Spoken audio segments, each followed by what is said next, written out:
이어서 세 번째 수업 다시 시작하도록 하겠습니다. 자, 저희가 첫 번째 시간에 이제 그 사례관리 실천 과정에서 첫 번째 초기 과정, 그 다음에 사전 과정까지를 이제 1교시, 2교시에 같이 공부를 했습니다. 그래서 첫 번째 초기 과정에서는 이제 사례를 발견하고 인테이크 접수해서 초기 검사 접수지를 작성을 하는 방법, 그 다음에 그런 그 초기 접수의 결과를 토대로 클라이언트를 선정하는 과정, 일반 사례로 선정하는지, 아니면 위기 사정인지, 아니면 긴급한 사례인지, 초기 사례 관리자 선생님께서 만나서 이제 어떻게 그 초기 관계를 맺어야 가는지에 대해서 좀 첫 번째 1교시에 공부를 했고요. 2교시에는 저희가 사정 과정에 대해서 공부를 했죠. 그래서 사정은 크게 욕구 사정, 그 다음에 자원 및 강점 사정, 그 다음에 마지막으로 장애물 사정, 이 세 가지에 대해서 좀 중점적으로 사정을 한다. 라고 공부를 해왔습니다. 그래서 사정 시에 어떠한 부분들이 좀 중요시 돼야 되는 부분들인지, 그 다음에 사정을 통해서 또 재사정을 하는 경우를 통해서 프로그램의 어떤 진행 방향들이라든가 방향들이 구체적으로 좀 결정이 될 수 있다. 또 그러한 방향을 결정하는 데 있어서 프로그램이나 서비스의 진행 방법이나 방향을 결정하는 데 있어서 아주 제일 중요한 첫 단추로 여겨지는 것이 바로 사정의 과정이다 라고 말씀을 드렸죠. 그래서 사정은 여러분들이 계속 공부해 오셨던 것처럼 제일 중요한 부분이 아닌가 강조해서 말씀드릴 수 있을 것 같습니다. 자, 그러면 세 번째가 이제 초기에 이제 초기 과정에서 사례를 발견하고 클라이언트를 선정하고, 두 번째 그 클라이언트에 대한 어떤 사례 관리가 결정이 된 이후에 클라이언트를 사정하는 과정까지를 거쳐서 세 번째는 그러면 개입하기 위한 어떤 계획을 세우게 되는 거죠. 그래서 개입 계획이 어떤 그 일부 교재나 이런 곳에서는 개입 계획이 없이 그냥 초기 사례 관리자를 발견하고 사정하고 그 후에 실천 방법을 진행하는 방법들로도 하면서 실천 안에 실행 안에 이제 실행 계획을 세우는 것들도 설명을 하고 있는 경우들도 있는데요. 개인적으로는 이 개입 계획을 사정에서 어떤 사정을 통해서 알게 된 클라이언트의 욕구와 또 그 욕구를 해결하기 위한 제시된 욕구와 합의된 욕구를 만들어서 합의된 욕구에 따라서 구체적인 어떤 지역사회 자원이나 어떤 문제 그 강점들을 활용해서 문제 해결을 위해 접근하는 방법들로 계획을 구체적으로 세우는 것이 아주 필요한 단계다. 그래서 꼭 구별이 되어야 된다라고 생각을 합니다. 물론 실천 과정의 현장에서는 이러한 그 다양한 어떤 그 구별을 대학에서는 가르치고 있지만 실천 현장에 실제로는 거의 동시다발적으로 이루어지는 것들이 실제 현장에서 이루어지는 일이죠. 그래서 뭐 예를 들어서 클라이언트를 찾고 또 일정 시간 후에 클라이언트를 사정하고 또 일정 시간 후에 개입 계획을 세우고 실천하고 이렇게 딱 부러지게 구별을 할 수는 없습니다. 그래서 대개의 경우 현장에 나가시면 이제 뭐 클라이언트를 상담 기간 중에, 상담 도중이라도 아니면 또 소개하는 어떤 다른 클라이언트를 만나서라도 초기 사정을 하게 되는 경우, 그래서 그 클라이언트가 위기 과정인지 아니면 긴급한 과정인지 아니면 일반 사례 관리자로 구별할 것인지 어떤 그런 초기 판단들을 좀 서둘러서 하게 되는 경우들도 있죠. 예를 들어 긴급하거나 위급 상황일 경우에는 빨리 판단을 해서 빨리 사례 회의를 통해서 어떤 서비스를 지원해 줄 것인가에 대한 어떤 결정들을 하게 되고, 그런 결정들을 하가면서 벌써 그러면 계획을 어떻게 세우고 또 개입은 어떻게 하고 지역사회 자원은 어떻게 동원할 거고 하는 이러한 어떤 다양한 상황들이 동시다발적으로 진행이 되는 경우들이 많이 있습니다. 그래서 그러나 이제 학교에서 이렇게 함께 공부하는 이유는 이러한 분리되어서 따로따로 절차적으로 순서대로 진행되어야 한다는 것들을 숙지하고 계셔야만 그러한 일들이 순서 없이 아니면 동시다발적으로 이루어져도 이 부분은 초기의 과정에서, 이 부분은 사정의 과정에서 꼭 반드시 짚고 넘어가야 될 일, 아니면 마무리하고 넘어가야 될 일, 아니면 이것은 개입 계획에서, 아니면 이것은 실행이나 점검 과정에서, 아니면 평가와 종결 과정에서 해야 된다라는 것들에 대한 업무의 구분들을 좀 정확히 할 수 있는 어떤 능력들을 좀 갖춰야 되겠다. 그래서 그러한 것들에 대한 숙지가 된 다음에야 다양한 형태의 다양한 정보들이, 다양한 자원들이 함께 섞여 있어도 이 부분에서 해야 될 일, 그 다음에 그 다음 단계에서 해야 될 일이라는 것에 대한 구분이 사례자 관리자 선생님께서 구분을 좀 정확히 해낼 수 있다. 그 다음에 그 기간마다 그 구분되어 있는 어떤 단계마다 점검하고 해야 될 일이 있죠. 또 마무리해야 될 일이 있죠. 그래서 그런 것들에 대한 마무리, 기록 관리와 행정적인 어떤 관리에 있어서도 어떤 이론적인 어떤 근거들이, 또 기반들이 좀 갖춰져야 된다라고 생각을 하고 있습니다. 그래서 이러한 부분들을 좀 구별해서 좀 숙지하시고 이해하시는 어떤 노력들도 학생 여러분들에게 좀 많이 필요한 부분이 아닌가 생각을 합니다. 자, 세 번째 개입 계획인데요.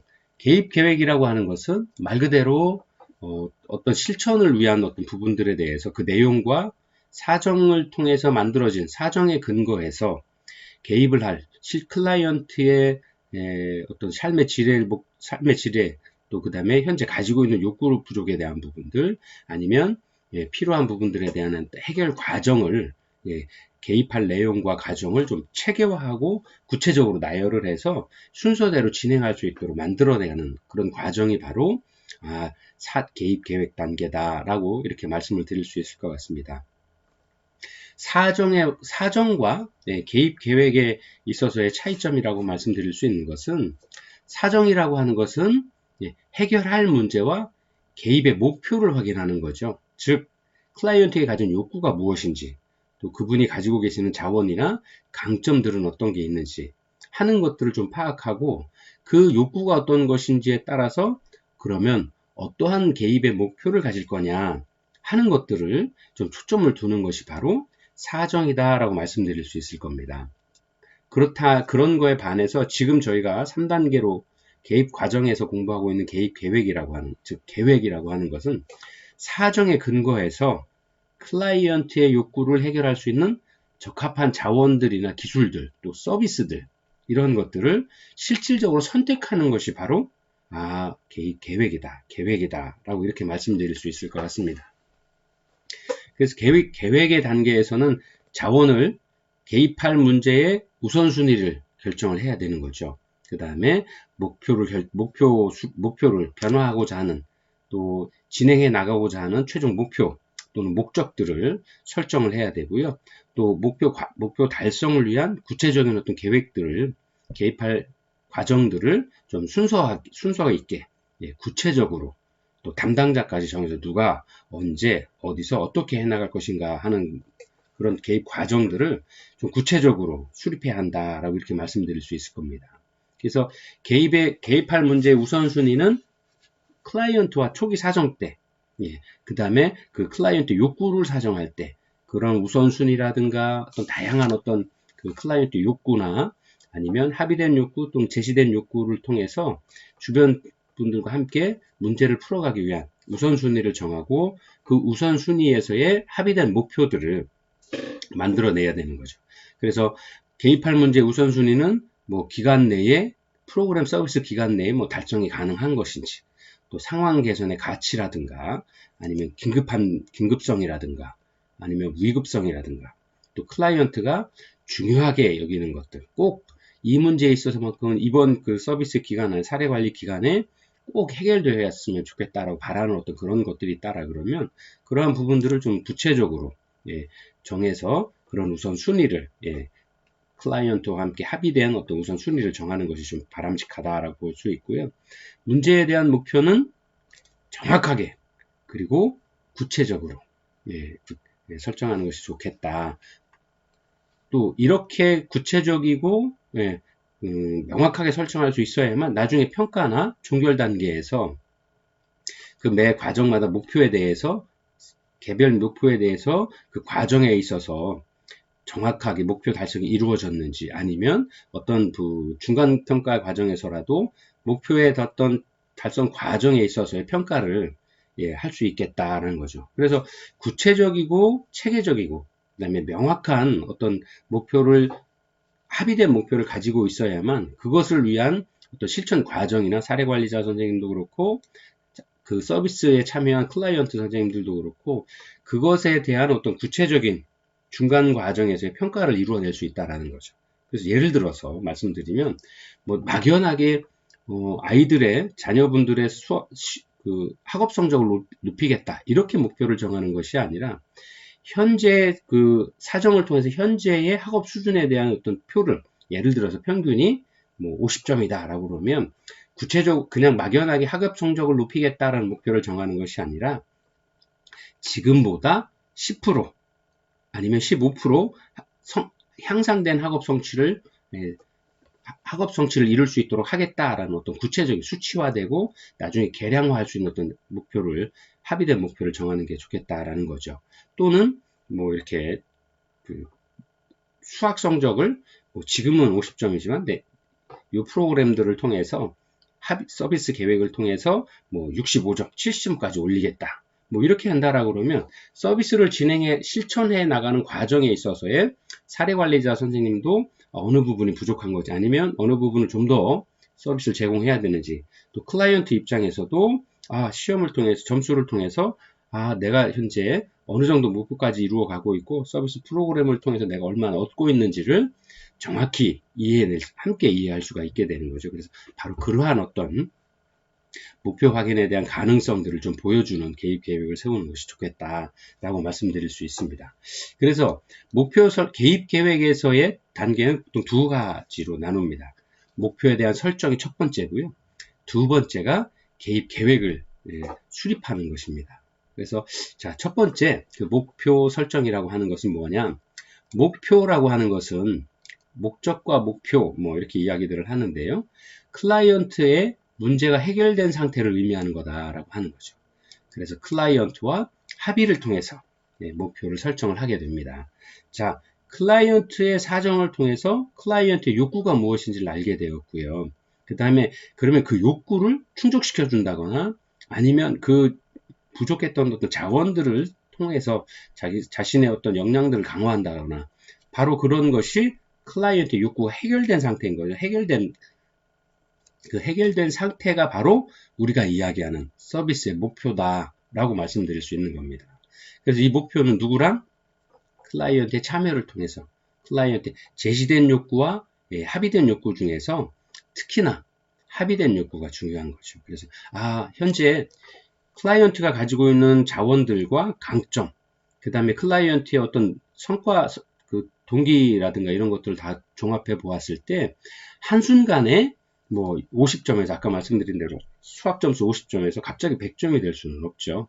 그래서 현재 클라이언트가 처한 상황이나 주변 자원들과 연계해 보았을 때 요번까지는 요 프로그램을 통해서 앞으로 3주 안에 뭐 60점까지 올리겠다. 그래서 클라이언트가 완전히 해결된 것은 아니지만 이러한 서비스를 통해서 점수를 올려가는 과정에 대한 어떤 학습 과정을 통해서 클라이언트의 학습 의욕도 고취시키고 그러한 어떤 학습 습관들을 들여줌으로써 나중에는 클라이언트 스스로 공부를 할 수 있도록 그 다음에 부족한 부분이 있으면 어떤 서비스를 주변의 자원들을 이용해서 그 서비스를 이용을 해서 조금 더 자기가 바라는 목표대로 나아갈 수 있도록 향상돼 나갈 수 있도록 그렇게 능력들을 키워주는 것. 그래서 그 문제 욕구가 해결되고 클라이언트의 능력이 향상되는 과정. 그것이 바로 목표다라고 말씀드릴 수 있는 거죠. 그래서 반드시 클라이언트의 합의와 참여를 통해서 좀 만들어지는 것이 좋겠다라고 할 수 있습니다. 그래서 그 목표 달성에 소요되는 기간들은 그 기간에 따라 장기 목표와 단기 목표라고 이렇게 보통 구별을 할 수 있고요. 단기 목표는 뭐 보통 뭐 프로그램 1회기, 즉 뭐 한 10회기 정도니까 보통 한 3개월에서 한 6개월 정도 소요가 되죠. 아니면 뭐 더 길게 간다라 그러면 1년 정도 사례 관리의 어떤 케이스를 보았을 때 약 한 1년 정도 회기년도 안에 이루어지는 어떤 아무리 길다고 해도요. 그렇게 구별을 하는 것들을 하고요. 보통 장기 목표까지가 이제 단기 목표는 3개월에서 6개월 정도, 그 다음에 조금 더 장기 목표다라고 하면 한 6개월에서 한 1년 정도 개입을 통해서 긍정적으로 변화될 수 있는 클라이언트의 문제가 해결될 수 있는 그런 어떤 것으로 구별을 한다라고 첨언을 해서 말씀드릴 수 있을 것 같습니다. 목표 설정 시에는 다음과 같은 원칙들을 고려해야 한다라고 이야기를 하고 있는데요. 첫 번째, 목표는 클라이언트가 동의해서 합의한 것이어야 한다는 거죠. 즉, 이 전 시간에 어떤 사정에 관해서도 공부를 할 때 저희가 말씀을 드렸는데요. 클라이언트의 자원들이나 강점에 대해서도 공부를 하고, 그 다음에 욕구가 무엇인, 또 장애물은 어떤 게 있는 것인지에 대한 사정을 통해서 클라이언트가 어떤 가지고 있는 제시된 욕구나 원하는 어떤 또는 그 가족들이 원하는 합의된 욕구를 만들어내게 되는데, 이러한 과정에서 클라이언트의 참여가 적극적으로 필요하다라는 거죠. 자, 우리가 개입 계획을 세울 때 사례관리자 선생님은 전문가시잖아요. 그러한 사례를 많이 경험을 해보셨기 때문에 클라이언트를 처음 만났을 때 벌써 이분이 가지고 있는 문제가 대체적으로 100%는 아니겠지만 한 60, 70% 정도는 딱 만나자마자 어떤 문제를 가지고 있고 어떠한 부분에서의 또 자원들이나 문제들을 좀 해결하기 위한 노력들을 해야 되겠구나 하는 것들을 경험으로 많이 알고 계실 겁니다. 그렇지만 이 사례관리라고 하는 것은 사례관리자 선생님이 전문가라고 해서 일방적으로 목표를 설정하고 선생님은 이렇게 하셔야 되고 여기까지 하셔야 되고 이 서비스를 통해서 어떤 목표를 이루셔야 됩니다라고 강제하거나 일방적으로 조정해서 결정할 수는 없는 거죠. 반드시 클라이언트가 모든 과정에서 전 과정에서 참여할 수 있도록 자기 결정과 강점 관점 또 그 비밀 보장이라든가 다른 관계의 다양한 어떤 원칙들을 가지고 클라이언트가 함께 사례관리자 선생님과 클라이언트가 함께 프로그램들을 통해서 클라이언트의 욕구를 해결해가는 과정들로 가야 되는 거예요. 당연한 주체라는 거죠. 그래서 클라이언트가 반드시 동의해서 또 합의해서 그러면 이번에는 이러한 목표들을 가지고 이 사례관리 서비스를 참여하고 이용하겠습니다. 라는 어떤 합의된 것들을 가지고 있어야 된다. 이것이 가장 중요하다.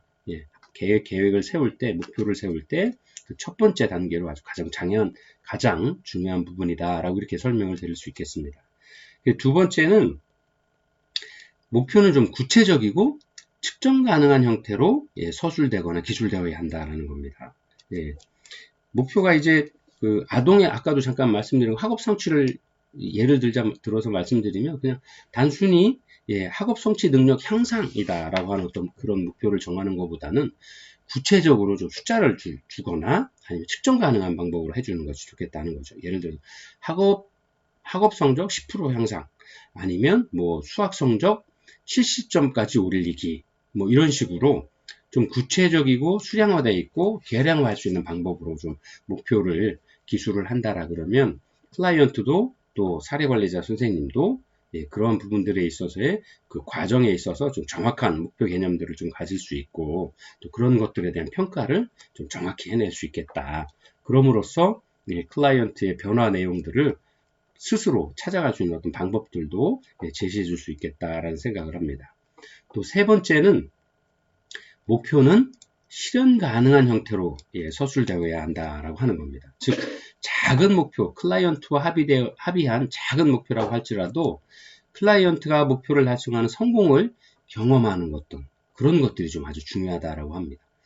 뭐 우리가 만나고 있는 다양한 클라이언트들이 다양한 어떤 그 삶의 경험 속에서 작아지고 의기소침해지고 의욕들을 좀 놓쳐가는 경우들이 많이 계세요.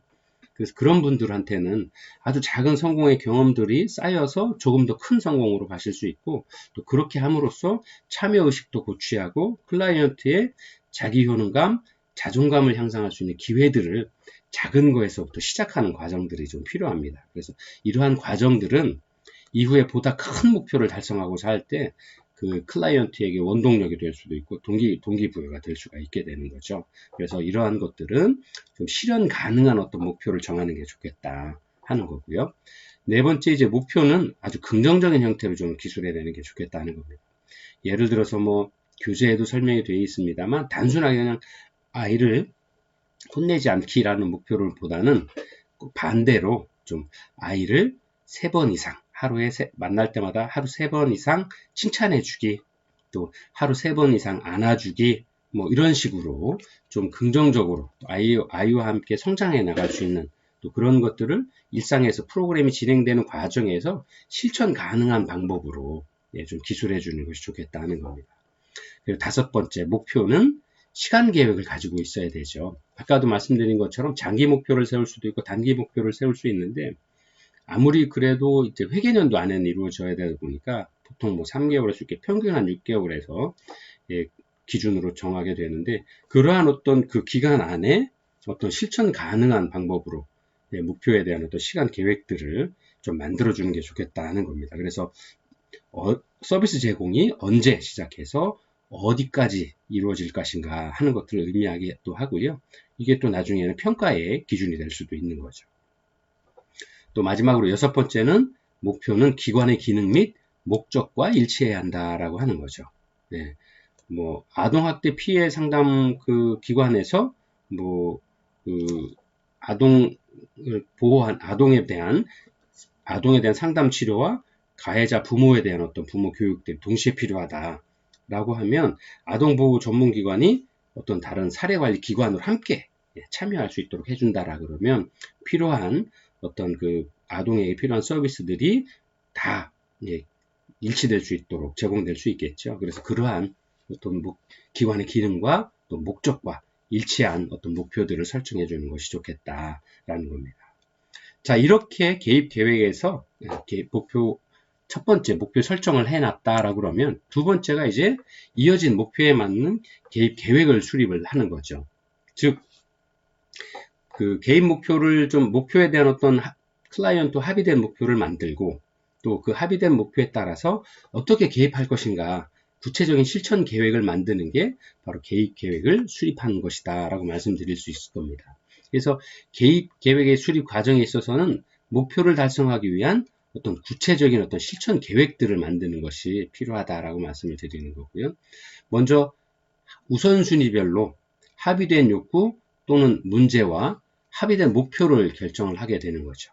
그래서 그 다음에 이제 합의된 목표를 달성하기 위한 구체적인 서비스 실행 방법들을 결정을 하게 됩니다. 그 다음에 마지막으로 서비스 실행 방법에 있어서는 서비스 실행과 관련해서 누가 무엇을 그 다음에 얼마 동안 또 얼마나 자주 수행할 것인지를 좀 구체적으로 하는 거죠. 그럼으로써 각 개개인별로 담당자도 정하고요. 그 담당자가 책임감을 가지고 그 일을 할 수 있도록 사례관리 회의를 통해서 그 회의 안에서 누가 담당할 거고 언제 시행할 거고 또 얼마나 자주 할 건지 또 얼마 기간 동안 단기 목표로 할 건지 장기 목표로 할 건지 이런 것들을 좀 구체적으로 기록을 해준다라 그러면 그러한 것이 바로 이제 실천 계획을 수립하는 것이다 라고 말씀드릴 수 있을 것 같습니다. 그리고 이제 서비스 내용들에 있어서는 목표 달성을 위한 제공되는 서비스 내용 또는 그런 활동 내용들을 의미한다라고 볼 수 있겠습니다. 자, 여러분들 교재에 보시면요. 그 교재 141페이지에 표 5-9 개입 계획 양식의 주요 내용이라고 그래서요. 첫 번째 우선순위가 있죠. 아까도 말씀드린 것처럼 계획 목표를 정할 때 우선순위 클라이언트가 제시한 욕구 그 후에 다양하게 제시된 욕구 중에서 우리가 합의된 욕구를 좀 만들어내고요. 클라이언트와 합의해서 실제 실천 가능한 합의된 욕구를 찾게 되고요. 그 다음에 합의된 욕구를 해결하기 위한 합의된 목표, 구체적인 어떤 목표를 설정을 하게 되는 거죠. 그 다음에 이 목표를 결정된 목표를 달성하기 위한 구체적인 어떤 서비스 실행 방법, 서비스 내용들이 바로 서비스 내용 이 칸에 기록을 하게 됩니다. 그 다음에 여기 말씀드렸던 것처럼 실행 과정에서 과연 어느 분이 담당할 거냐, 그 다음에 누가 할 거냐 하는 거죠. 주체와 담당자. 또 이제 사례관리이기 때문에 예를 들어서 통합사례관리회의에서 우리 기관 내에서 서비스를 다 제공할 수 있으면 좋겠지만 만약 그렇지 않다라 그러면 또는 우리 기관 내에서도 뭐 예를 들어서 저희 그 사례관리 팀이지만 저희는 뭐 아동에 대한 부분을 하는 담당 팀이다라 그러면 이 아동과 연계되어 있는 그 부모를 가족 상담이나 가족에 대한 어떤 교육을 해야 된다라 그러면 우리 기관 안에 있는 가족을 담당하는 어떤 부서가 있다라 그러면 그 부서의 담당자 연계를 통해서 그 부서의 담당자가 제가 다 다루고 있는 이 사례의 어떤 담당자로 부담당자로 아니면 어떤 프로그램 실행가로서 참여할 수 있도록 연계가 될 수 있어야 되는 거죠. 그래서 바로 그러한 기관 내 외부에 또는 연계되어 있는 다른 기관과의 어떤 담당자를 좀 정해주는 게 좋겠다. 그 다음에 얼마 동안 할 거냐? 제공 기간 또는 개입 기간에 대해서 좀 구체적으로 이야기를 하는 거고요. 그 다음에 얼마나 자주 수행할 것이냐? 뭐 일주일에 한 번이냐? 한 달에 한 번이냐? 뭐 이런 식으로 분기에 한 번 할 거냐? 뭐 이런 어떤 그 얼마나 자주 수행할 것인지가 또 이렇게 이 표를 통해서 잘 기록을 해놓게 되는 거죠. 그래서 예를 들어서 우선순위 정하고 합의된 욕구가 뭐 2번이 있고 합의된 목표 3번이 있고 뭐 하고 요거 말고도 또 다른 계속 목표가 여러 개 있을 수 있겠죠. 사례 관리에서 다루고 있는 접하고 있는 많은 클라이언트 분들은 다양한 어떤 욕구들을 가지고 계시죠. 그 중에서 예를 들어서 그 제시된 욕구가 뭐 예를 들어 클라이언트가 초기 사정 기간에 20개였다. 라고 그러면 거기서 일단 우선순위를 정하는 거죠. 그래서 지금 현재 가장 위급한 문제가 뭐 이렇게 해서 한 5개 정도가 있습니다. 라고 그래서 우선순위를 정하고요. 이 우선순위에 대한 욕구들을 합의를 해서 뭐 5개를 정하게 되는 거죠. 그 다음에 요 욕구를 해소하기 위한 목표를, 구체적인 어떤 목표들로, 합의된 목표들로 5개를 정하고, 이 5개 합의된 목표를 실천하기 위한 서비스 내용들을 5개를 정하고, 담당자도 정해지는 거죠. 보통 이제 주 담당자는 이 클라이언트를 담당하시는 사례 관리자 선생님이 되실 거고요.